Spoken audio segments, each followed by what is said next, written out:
Boa tarde, gente. Aqui quem fala é Fernanda Ramos, professora de inglês. E hoje nós vamos começar aí a preparação final para o tão sonhado projeto SpaceX, né? Eu tenho certeza que vocês estão estudando muito. E hoje a gente vai dar aquela revisada final nos tópicos que mais caem na prova, tá? Eu fiz um apanhado aí de matérias e chegamos às matérias que mais caem, né? Que caíram nos últimos concursos e é o que a gente vai ver hoje. Estão preparados? Vamos lá, vamos querer, vamos estar afim, vamos estar disposto que essa vaga é de vocês. Vamos lá? Então, aí, como eu já me apresentei, né? Tá o meu nomezinho aí, Fernanda Ramos, e vamos começar logo, sem mais delongas, né? Então, quando eu estava fazendo aí análise, né, de matérias que podem cair no concurso, que caem mais no concurso, eu cheguei à conclusão que voz passiva cai demais. E aí a gente vai fazer algumas questões sobre voz passiva, passive voice, para poder entender qual é o grande mistério disso. Então vamos lá? Vocês vão ver que nessa questão aí, a questão número 1, a gente tem um texto base e que muita gente se assusta. Vê um texto base e já fica, ai meu Deus, não entendo nada de inglês, mas eu vou falar uma coisa que não era muito legal falar. Mas quando tiver texto, vai primeiro para a questão, para poder ver, né, se realmente aí você tem essa necessidade da leitura do texto. Porque às vezes você nem precisa ler o texto, você só precisa mesmo de alguma frase específica do texto que a própria questão vai retirar para você. Beleza? Vamos lá? Então olha só esse texto. Lá no final ele está falando assim, escolha a frase que está a forma ativa da frase abaixo. Então a gente tem uma frase que já está na voz passiva e vocês precisam achar a voz ativa. Vamos relembrar um pouquinho o que é voz passiva e o que é voz ativa? Voz ativa é quando a gente tem um sujeito, que é o que faz a ação, a gente tem a ação, que é o verbo, e a gente tem o objeto, que é o que recebe essa ação. Essa é a voz ativa, né? Fernanda explicou a matéria. Beleza? Agora, na voz passiva, a gente vai ter uma inversão. Eu não vou falar que Fernanda explicou a matéria, eu vou falar que a matéria foi explicada por Fernanda. Como é que a gente vai fazer isso, então, em inglês? Olha só essa frase. Nessa frase, a gente vai ter aí are, que é o verb to be. Então, sempre vai ter verb to be na voz passiva, beleza? E a gente vai ter o supported, que é o verbo no past participle. Então, na voz passiva, galera, vocês precisam saber muito claro essa estrutura, beleza? Então, a gente vai ter o objeto, não é verdade? Que é o rei, que é a pessoa principal aí da frase. A gente vai ter o verb to be. A gente vai ter o verbo principal, e esse verbo principal, ele vai estar no past participle. E a gente vai ter o by mais o sujeito. Nem sempre vai ter by mais o sujeito, tá? Porque na voz passiva o que interessa é o objeto. Então vamos lá. Então o que acontece? A gente teve que fazer uma inversão, certo? O sujeito que estava aqui veio para cá e o objeto que estava aqui veio para cá. Então a gente vai ter que desinverter essa frase. Quem é o sujeito dessa frase? Nessa frase o sujeito é Scientific Research and Public Awareness. Esse é o sujeito que está lá no final. Então o que a gente tem que fazer? Tem que passar ele para a frente. Vamos ver quais são as opções que tem isso? As opções que tem isso são a letra A. A gente já vai tirar a letra B, porque a letra B não começa com Scientific Research. A gente também vai tirar a letra C, porque a letra C está falando experts. Na frase está falando assim, os experts dizem. Isso não é importante para mim, eu vou tirar da frase, tá? Então eu já tirei a letra C. A letra D, perfeita, dá para manter ainda, não é verdade? E a letra E eu também tirei porque também tem os experts, eu também não preciso dela.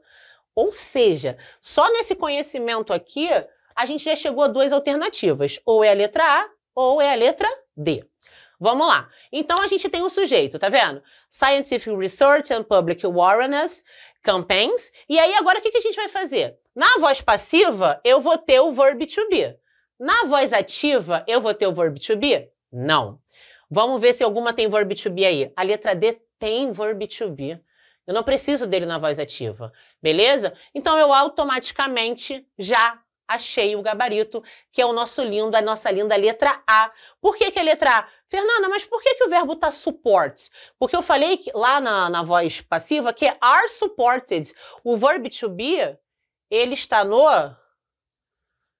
presente. Então, a minha frase principal estava no presente. E como é que é o verbo no presente? É o verbo na sua forma simples, support, sem alteração, porque o sujeito, né, é they, são duas coisas aí. Então, o verbo é sem alteração. Então, a gente já tem um gabarito aí, um gabarito alfa na letra A. Tranquilo? Foi de boas? Então, vamos continuar, que a gente vai continuar falando de voz passiva. Vamos lá. Questão número 2. Na questão número 2, como a gente continua falando de voz passiva, eu vou manter essa estrutura que eu botei no quadro, beleza? Olha o que que fala aí. Transforme a frase da voz ativa para a passiva. Então, na anterior, a gente fez o contrário. Estava na passiva e eu transformei para ativa. Agora, eu vou fazer o que normalmente a gente faz mesmo, né? Que é transformar para a voz passiva. Vamos ver a frase? A frase está falando assim, ó. The company é o sujeito. Has released é a ação, é o verbo. Então, a companhia lançou. O que a companhia lançou? The new software update. O que eu tenho que fazer? Pegar o sujeito e o objeto, ó, trocar. Então, eu tenho que pegar o the new software update e passar para onde? Passar para frente, beleza? E o the company, passar para trás. Só que quando eu passo the company, eu não posso esquecer de quem? Do by, beleza? Que esse by significa o quê? Por. Ok? Então, vamos ver. Então, a gente tem que começar a frase com the new software update. Letra A, letra B, já excluímos a letra C, letra D e letra E. Beleza, já excluímos uma alternativa. Sabe que no concurso vocês têm que fazer isso, né? Tem que ir excluindo, né, por eliminação aí as alternativas. E a gente tem que terminar com by the company. Letra A, by the company, letra B, by the company, letra C a gente já tinha excluído, a D e a E também continuam com by the company, beleza? Então vamos lá. Agora que vem a magia do negócio. Você vai ver o verbo. Lembra do verb to be? O verb to be, ele não vai estar lá no presente sempre. Ele vai estar no tempo verbal do verbo principal. Has released está no present perfect. Como é que é o verb to be no present perfect? É o nosso famoso been, beleza? Tranquilo? Tá? E aí a gente vai manter, não é isso? Esse verbo auxiliar, que é o has, ele não vai mudar. E a gente vai pegar o verbo principal, que é o released, e passar para o passado particípio. Só que essa questão aí, ela tem um verbo regular, que é um verbo com ed. Então, quando o verbo está com ed, ó, você só vai manter ele do jeito que ele tá, beleza? Então, a gente vai ficar has been released. Qual é a única alternativa que tem has been released? É a nossa linda e bela letra A, beleza? A gente não pode, ó, por que não pode ser a letra B? Porque o verb to be tá o was, né? Então, a gente só poderia botar o was se a frase principal tivesse só released, tivesse só no simple past, o que não é o caso. A gente não pode fazer a letra D, porque a letra D tem is releasing, né? Ou seja, a gente está falando aí de uma coisa que está acontecendo no momento. Então, a frase principal, né? Na verdade, essa frase está errada, porque teria que estar is being released. O verbo principal não pode ter ing. O que teria que estar com ing é o verb to be, tá? E na letra E tá com futuro, nada a ver. Mexeu aí, foi só para complicar essa alternativa E. Então, até aqui, mais uma alfa, não é isso? A primeira foi A e essa foi A também. Tá de boas, tá tranquilo. Vamos continuar, que a gente vai ter mais uma questão de voz passiva. Você vai falar assim, pô, Fernanda, eu tô achando que você botou muita questão de voz passiva. Mas, na verdade, se você fizer um apanhado dos concursos, praticamente todo ano cai voz passiva, menos ano passado. O que significa que provavelmente esse não deve cair, né? Já que eles sempre fazem. Ano passado eles não botaram. Então, com certeza, não vou falar com certeza não, né? 98% de chance de cair voz passiva, né? Então, cola comigo. Vamos lá. A questão número 3 está falando o seguinte. Qual dessas frases está corretamente escrita na voz passiva?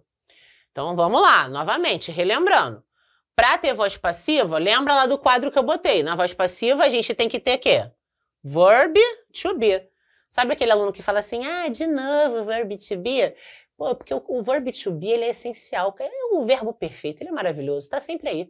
Não é verdade? Então, ó, tem que ter verb to be, ok? E a voz passiva tem que ter também o quê? Tem que ter um protagonismo do objeto, né? Então não é Fernanda jogou a caneta, é a caneta foi jogada.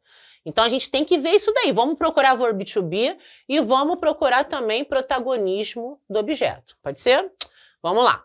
Na letra A, eu já matei, tirei a letra A, porque a letra A não tem verb to be. Tá vendo? Qual é o verbo aí da letra A? É completed. Né? A gente não tem nenhum verb to be. E não pode, não é verdade? Então, tiramos a letra A. A letra B, vamos ver isso daí? A letra B eu tenho the project, que é o projeto. Was completed, foi completado pelo time on time. O que é on time? A tempo. A gente tem quase tudo certo aí para uma voz passiva. Protagonismo do objeto, não foi o time que completou o projeto, foi o projeto que foi completado. A gente tem o verb to be, né, was. A gente tem completed, que é o verbo no passado. Tô achando que é essa. Vamos ver. Fernanda, a letra C tá muito parecida. Tem was, tem completed, mas o que tá errado aí na letra C? Time foi completado pelo projeto? Não, o meu protagonismo não é no time, o time é o sujeito. Na voz passiva, o meu protagonismo é em quem? No projeto. Então, faltou fazer essa inversão na letra C. Então, já não é a letra C. Por enquanto, a B tá aí, ó, lá em cima. Vamos ver a próxima. Letra D, não vou nem olhar, por quê? Está faltando quem? Verb to be. E na letra E, a gente tem aquele outro erro, né? Lembra que eu já falei na questão passada? A gente tem aí is, tem um verb to be, só que eu tenho um verbo com ing. Gente, verbo principal na voz passiva, ele sempre está no past participle. O que é o past participle, né? É o passado. É o passado com ed, ed e ed com os verbos irregulares, e é o passado com aquele en no final, nem sempre, né? Mas na maioria deles. Seen, been, gone. Então, esse é o passado particípio. Então, o verbo principal não pode estar com ing. Então, não pode ser a letra E. Então, qual é a letra? Eu já estava com ela na cabeça, a gente já sabia. Mas num concurso, galera, é sempre bom, né, não ir de primeira. Você ir lá conferindo as opções. Por quê? Porque pode ser uma pegadinha, não é verdade? Aí você foi lá e marcou e depois você acabou percebendo que era outra, né? Então, assim, façam com calma e sempre por eliminação. B de bravo. Tranquilo? Será que vem mais voz passiva por aí? Ninguém aguenta mais, Fernanda. E não veio mesmo não, acabou, beleza? Tá? Então a gente falou de voz passiva, então recapitulando, o protagonismo no objeto, sujeito lá no final, verb to be e o verbo principal no past participle, beleza? Então essa foi a voz passiva. Tá de boa? Está tranquilo? Agora a gente vai falar de phrasal verb. Vamos entender um pouquinho, então, o que é uma phrasal verb, beleza? Que é uma matéria que também cai bastante no concurso e muita gente tem dificuldade. Phrasal verb é uma junção de um verbo com, normalmente, uma preposição. E a gente vai ter um verbo, né, com a sua tradução, a preposição com a sua tradução, só que quando eles se juntam, eles vão ter uma terceira tradução, um terceiro significado. E aí, como é que você vai saber, então, né? Tem que gravar? Tem que gravar. Esse é fato. Mas também tem muito a ver, sabe com o quê? Com a frase, com o sentido da frase. Então, vamos lá. Olha só o que está escrito aqui, na questão número 4. Olha a frase onde o phrasal verb look up é usado corretamente. Vamos fazer, então, o que é look? Look normalmente é olhar, certo? E a palavra up significa acima. Então, se eu fosse fazer uma tradução literal, seria o quê? Olhar para cima. Mas o phrasal verb look up significa olhar para cima? Não. Então, o que acontece aqui é que você vai ter que procurar nas frases aonde o look up não está com esse sentido. Beleza? Ele vai estar com outro sentido. Daqui a pouquinho eu falo para vocês a tradução. Vamos primeiro procurar quais as frases que estão com o look up com sentido de olhar para cima, porque essas a gente não quer. Beleza? Então, vamos lá. Olha só a primeira frase, a letra A. I need to look up my old friends from school. Eu preciso olhar para cima os meus amigos da escola? Não está com sentido literal. Então, pode ser que seja essa. Beleza? Vamos manter a letra A. Letra B está falando que as sales, que são as vendas, né? Elas parecem, não é isso? Look up, né? Depois da nova campanha. Também não está com sentido de olhar para cima. Então, pode também ser que seja a letra B. Beleza? Vamos lá. Olha a letra C. She looked up the mountain. O que é mountain? Montanha. Uma montanha normalmente é um lugar mais alto. Então ela está olhando a montanha in all, né? Esse AWE se fala assim, wall, que é realmente o que é admiração. Então ela está olhando a montanha, olhando para a montanha para cima. Tá com sentido literal. Não pode ser a letra C. Porque phrasal verb não tem sentido literal. É um outro sentido. Lembra que eu falei isso? Letra D. They looked up at the clock. Eles olharam para o relógio que estava lá em cima ansiosamente. Normalmente o relógio fica assim em cima, né? Mostrando ali a hora lá nas salas e tudo mais. Então ele olhou para cima. Sentido literal. Também não pode ser a letra D. Beleza? A letra E está falando que ele looked up to fix the broken light. Light é o quê? É luz. E a luz fica normalmente aonde? Para cima. Então ele olhou para cima e falou, pô, tem que consertar aquela luz ali quebrada. Novamente, sentido literal. Então já não pode ser a letra E. Então a gente está entre a letra A e a letra B. Beleza? Agora vamos entender, né, o que significa look up, né? Parar com esse mistério todo. Look up significa melhorar. E aí, qual dessas duas frases a gente vai ter um sentido de melhorar? A gente tem aí, eu preciso melhorar os meus amigos antigos da escola. Até tem alguns amigos da escola antigos que realmente precisam de uma melhora. Mas não é o caso aqui, tá? Na verdade, ele está falando que ele está querendo encontrar esses amigos, beleza? Então, a alternativa certa é a letra B. Na letra B, ele está falando que as vendas, elas começaram a melhorar depois da nova campanha. Então, esse look up nada tem a ver com olhar para cima, e sim com melhora, beleza? Então, temos aí a letra B. B de bravo, de boas até aqui. Uma phrasal verb aí tranquilinha, né? Pra gente sentir o que é uma phrasal verb, beleza? Vamos para a próxima questão, então. Tenho certeza que vocês estão arrasando, tá? Vamos lá. A questão número 5 também é uma questão de phrasal verb. Novamente, a gente tem que lembrar que é uma junção de verbo com preposição, aonde esse verbo e essa preposição, quando se juntam, vão ter uma terceira tradução. E aí a gente tem o seguinte, ó. Escolha a opção que melhor explica o significado da phrasal verb na frase abaixo. E aí a gente tem os young guys, os jovens, os caras jovens, were reckless. Não vou falar a tradução ainda dessa palavra, porque ela é muito importante para a gente saber, né, o significado do phrasal verb. Mas vocês já sabem, quem estuda inglês aí, que less, quando uma palavra termina com less, é a falta de alguma coisa. Não é verdade? Já dei um spoiler. Então, eles foram reckless quando eles brought about the accident. Beleza? Brought about. Brought é trazer. E about é sobre. Quando eles trouxeram sobre o acidente, tá? Será que é isso? Não, porque você já sacou que quando a gente fala de phrasal verb, a gente está falando de um terceiro significado. Então, vamos lá. Eles foram reckless, agora eu vou ter que falar a tradução, mas eu acho que vocês já sabem.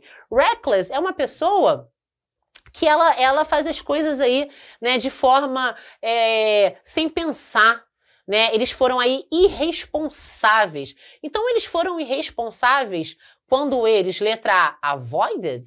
O que é avoided? Avoided é evitaram. Então, eles não podem ser responsáveis se eles evitaram um acidente, não é verdade? Então, não pode ser letra A.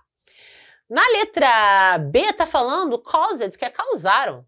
Realmente, eles são irresponsáveis se causaram um acidente. Será? Vamos segurar a letra B. Letra C, prevented. Prevented é preveniram, né? Então, eles vão ser responsáveis por prevenir, né? Não faz sentido. Reported na letra D. O que é reported? Né? Não tem nada a ver com repórter, né? O reported é falaram, né? É quase que reportaram, falaram sobre, né? O que pode confundir muito brought about, né? Como falar sobre, mas não é o caso. A gente sabe que não tem esse sentido. E na letra E, investigaram, eles foram responsáveis quando eles investigaram o acidente? Ah, até poderia ser, mas assim, quem investiga é a polícia, detetive, não é verdade? Então, qual é que faz mais sentido aí? Eles foram responsáveis quando eles causaram o acidente. Letra B. Beleza? Tranquilo? Foi gostosinho, foi maneiro, hein? Acho que deu aí, deu liga. Então vamos fazer o seguinte, vamos dar aquela respirada, beber uma água, não é verdade? Beber uma coca gelada, e aí a gente volta no próximo vídeo para poder fazer mais questões, beleza? Beijos, até daqui a pouquinho.